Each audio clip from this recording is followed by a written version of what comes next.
কাজেই আমাকে 90 থেকে 100টা আসন দাও, আমি তোমাদের বাবরি মসজিদ করে দেখাবো। তখন দেখবেন 294 এর রিমোট কন্ট্রোল কার হাতে থাকে। দাঁড়িয়ে বললেন বাবরি মসজিদ করার জন্য আমাকে 90টা সিটে জেতাতে হবে, শর্তটা দিয়ে দিলেন। এবারে বলুন এই মসজিদটার শর্ত হচ্ছে 90টা সিট জেতাতে হবে, তাহলে মসজিদ নিয়ে রাজনীতি হচ্ছে কি হচ্ছে না, কত রকম কথা। এবং লাস্ট এটা স্টুডিওতে দাঁড়িয়ে বললেন বাবরি মসজিদ করার জন্য আমাকে 90টা সিটে জেতাতে হবে। তাহলে এই এত কোটি টাকা, মানে আপনি বলছেন 3.5 কোটি টাকা না কত এসছে, আবার বলছেন কেউ 80 কোটি টাকা আপনাকে গোপনে দেবে, আবার বললেন যে না 100 কোটি টাকাই গোপনে দেবে, নাম নিতে বারণ করেছে। এবারে তো এটা বলা সম্ভব না আপনি টাকাটা পেয়ে গেছেন কি পাবেন, আপনাকে তো গোপন করতে বলা হয়েছে। তো আমরা ধরে নেবো আপনি টাকা পেয়ে গেছেন, এই টাকা পাওয়ার পরেই আপনার হেলিকপ্টার বুক, টাকা পাওয়ার পরেই আপনার জেড ক্যাটাগরি সিকিউরিটি চাই, টাকা পাওয়ার পর হায়দ্রাবাদ থেকে সিকিউরিটি আসছে বাউন্সার, আর সৌদি থেকে আপনার ইমাম আসছে। এই যে আপনার রূপ চেঞ্জ হতে শুরু করলো, হঠাৎ আপনি খরচ বাড়িয়ে দিলেন।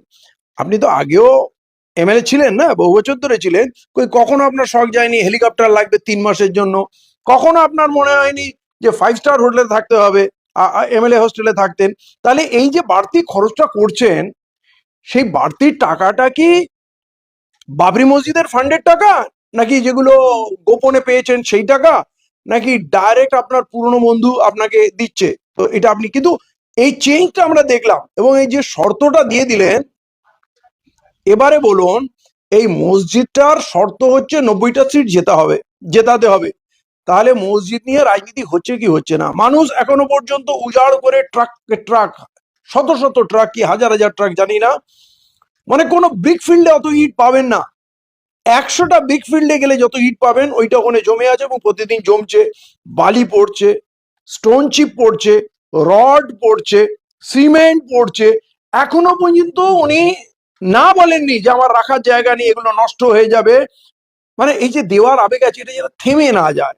টাকা অনলাইন চলছে, ওখানে ক্যাশ বাক্স আপনার দায়িত্বের লোক বসে আছে, এমনকি জমি ওখানে লোক এবারে আপনাকে বলছেন দান করছে। কাগজের টুকরোগুলো কিসের টুকরো জানি না, মানে জমি দান কেউ করলে তো লিখিতভাবে দেবে, রেজিস্ট্রি, তার খতিয়ান নাম্বার, দাগ নাম্বার বা এগ্রিমেন্ট পেপারটা অনলাইনে আপনি ছাপিয়ে দিতে পারেন। হাতে ওই কাগজগুলো কিসের কাগজ আমরা তো বুঝতে পারছি না, কিন্তু আপনার কথা মতো যদি শুনে নেওয়া যায়, তাহলে মানুষ ইট দিচ্ছে, বালি দিচ্ছে, রড দিচ্ছে, সিমেন্ট দিচ্ছে, চিপস্টোন দিচ্ছে, জমি দিচ্ছে। আপনি কি দিলেন এখন পর্যন্ত?